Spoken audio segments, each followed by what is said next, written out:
8 years ago, we had a friend take their kids. They decided to go on a trip like this.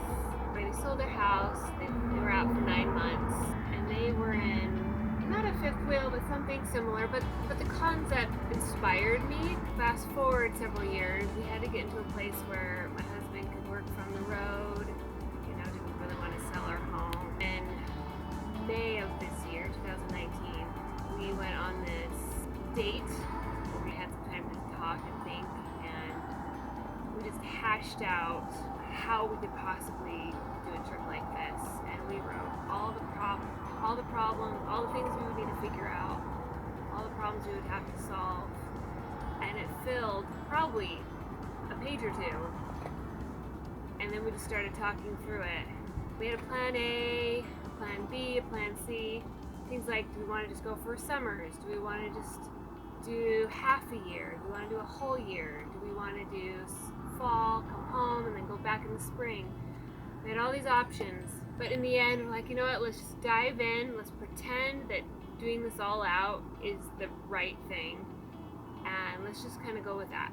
So when we came home, well, the first thing we did on our date was start looking at RVs, and we went several different places. And that was kind of the beginning of a really intense, crazy summer. Some of the main reasons why we wanted to do this trip really came from me. I've always had this intense desire to teach my kids about American history and church history so that they would have a good foundation of what makes this country great and how that established a place for God to establish His church.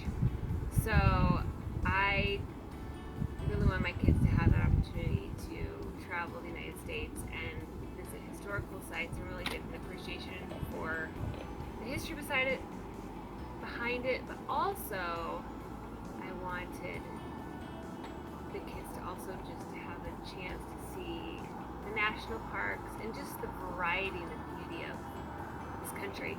And not just my kids, I wanted to do it too.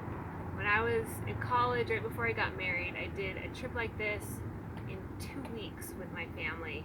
And while it was an amazing trip, I felt like I needed a whole lot more time just to digest all the different areas and variety that's in the United States. Some of the most difficult things that we had to maneuver was one, we loved our home.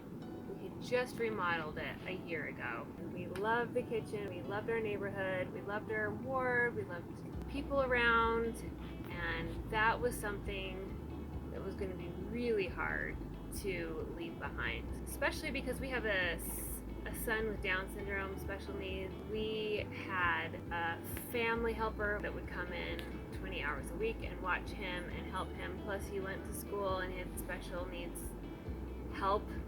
We'd just gotten a grant from the state of Utah to assist in respite care, and we would have to walk away from all of that help, which really helps in keeping my sanity. So to me, those were the two hardest things. Plus, we had a puppy who wasn't quite a year old yet. He was a little high maintenance. We didn't see how taking him on a trip like this was going to be possible, and we could not find someone to take him, nor did the kids want us to leave him. And of course, Dan learning how to really boundary his work time so that he isn't turning this into a year-long vacation. That was also going to be a big challenge. Everything else seemed like we could figure it out. We can figure out where our meal is going to come from, and where we're going to set up residency. Those were all things we could figure out, but you only had to figure it out once. These things were like ongoing, daily issues. Well, as we were trying to decide whether or not to sell or rent our house, we had to find our next house, so we started looking around at all the RV places. We went to probably a dozen of them in the Utah area. We also were online looking nationwide at RVs and fifth wheels and Class A's and Class B's and trying to decide which kind of a trailer or home situation would work when it had the things that we wanted. That took a lot of work and effort, and then trying to decide what our budget would be for all those things. Also figuring out what this kind of a trip would cost, that took a lot of effort. When we finally decided to sell our house, that was a massive undertaking to pack and to get it all cleaned up and ready to sell. Gratefully we had some help on that, and it sold really well and fast, which was a huge blessing. And then just getting enough help for Jonathan. I wanted to get the kids started on a school plan because I knew they wouldn't be getting as much school in during the year, so I wanted to start early to kind of offset that. So trying to do that on top of having the kids starting with math and grammar and all of that. It was really intense, and the kids will tell you it was not a fun summer. So how do we plan? How do we go about planning where to go and what we're doing?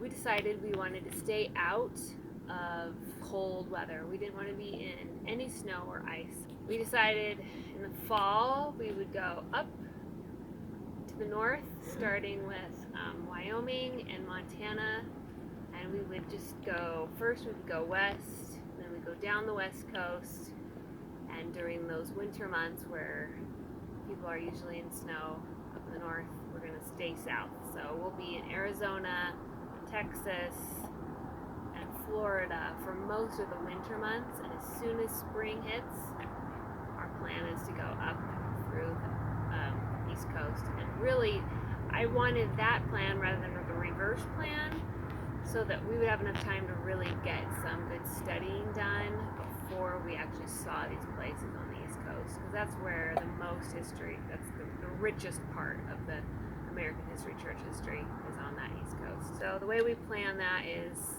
just every week or so, Dan and I will sit down and we have a spreadsheet, and we just kind of decide we want to stay no shorter than a week in each place, probably no longer than a month. Our average has been about a week in each place, sometimes a little more, sometimes a little less, depending on emergencies, random things that come up. So far, we kind of plan about a month out, and that's as far as we'll make reservations, because we're learning a lot as we go, and we don't want to be committing so far out that we feel unflexible.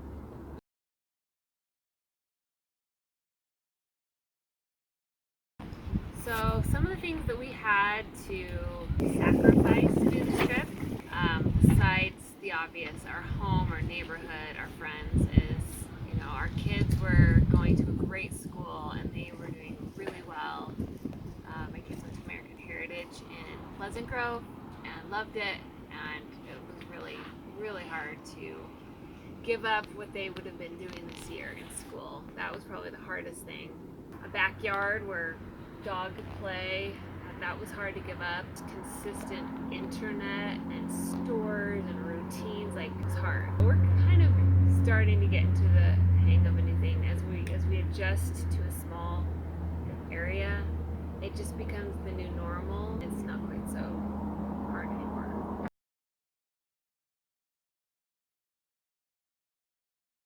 Some of the things we've had to learn in this transition is